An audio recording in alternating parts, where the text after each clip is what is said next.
اعوذ باللہ السمیع العلیم من الشیطان الرجیم من ہمزہ ونفخہ ونفثہ۔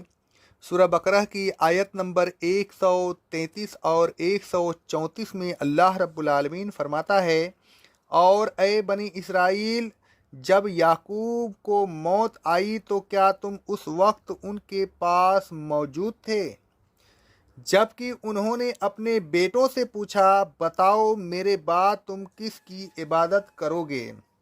بیٹوں نے کہا، ہم آپ کے الہ اور آپ کے آبا و اجداد ابراہیم، اسماعیل اور اسحاق علیہ السلام کی الہ کی عبادت کریں گے، یعنی ہم ایک اکیلے الہ کی عبادت کریں گے اور ہم اسی کے مسلم ہیں۔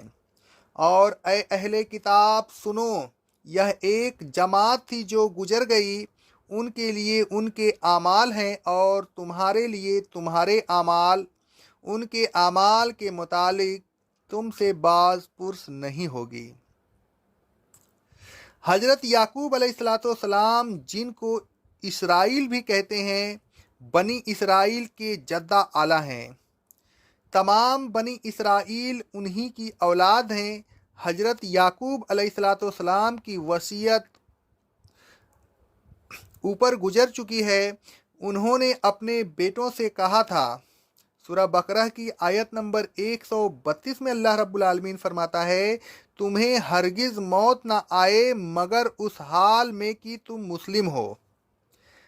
اس وصیت کا ذکر کر کے اللہ تعالیٰ نے بنی اسرائیل کو ملامت کی کہ جب تمہارے جدہ اعلیٰ مسلم بننے کی وصیت کر گئے ہیں تو پھر تم کو کیا ہو گیا ہے کہ تم مسلم نہیں بنتے؟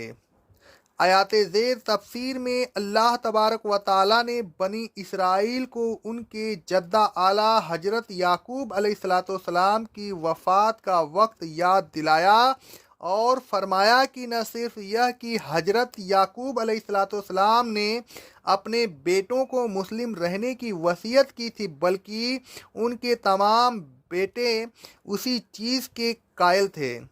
انہوں نے اپنے مسلم ہونے کا اعلان کیا تھا، وہ ایک واحد الہ کے پرستار تھے۔ الغرض اللہ تبارک و تعالیٰ نے ان تمام بزرگوں کا ذکر کر کے بنی اسرائیل کو ملامت کرتے ہوئے فرمایا کہ اے بنی اسرائیل، تمہارے آبا و اجداد تو سب مسلم تھے، سب ایک الہ کے پرستار تھے، تو پھر تم کیوں مسلم نہیں بنتے؟ کیوں اللہ اکیلے کے علاوہ دوسروں کی عبادت کرتے ہو؟ اور اے بنی اسرائیل سن لو کہ تمہارے آبا و اجداد خواہ کتنے ہی بزرگ سہی، وہ تمہارے کام نہ آئیں گے۔ ان کی نیکیاں ان کے لیے باعث اجر و ثواب ہیں، تمہیں ان کی نیکیوں سے کوئی فائدہ نہیں پہنچے گا۔ تمہارے اجر و ثواب کا دار و مدار تمہارے عملوں پر ہے۔ ہم تم سے تمہارے اعمال کے متعلق باز پرس کریں گے، ان کے اعمال کے متعلق باز پرس نہیں کریں گے۔ اللہ تبارک و تعالیٰ فرماتا ہے سورہ النحل کی آیت نمبر 93 میں، تم سے تمہارے اعمال کے متعلق ضرور سوال ہوگا۔ ایک اور جگہ اللہ رب العالمین فرماتا ہے سورہ سبا کی آیت نمبر 25 میں، اے رسول صلی اللہ علیہ وسلم کہہ دیجئے، ہمارے گناہوں کی تم سے باز پرس نہیں ہوگی اور نہ تمہارے اعمال کے متعلق ہم سے پوچھا جائے گا۔ اے لوگوں، عمل کیجئے، بزرگوں کے اچھے اعمال سے آپ کو کوئی فائدہ نہیں پہنچے گا، آپ کے عمل ہی آپ کے کام آئیں گے۔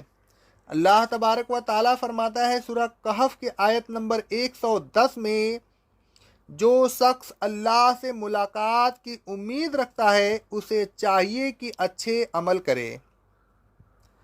ایک اور جگہ اللہ رب العالمین فرماتا ہے سورہ التحریم کی آیت نمبر 7 میں، قیامت کے روز اللہ تعالیٰ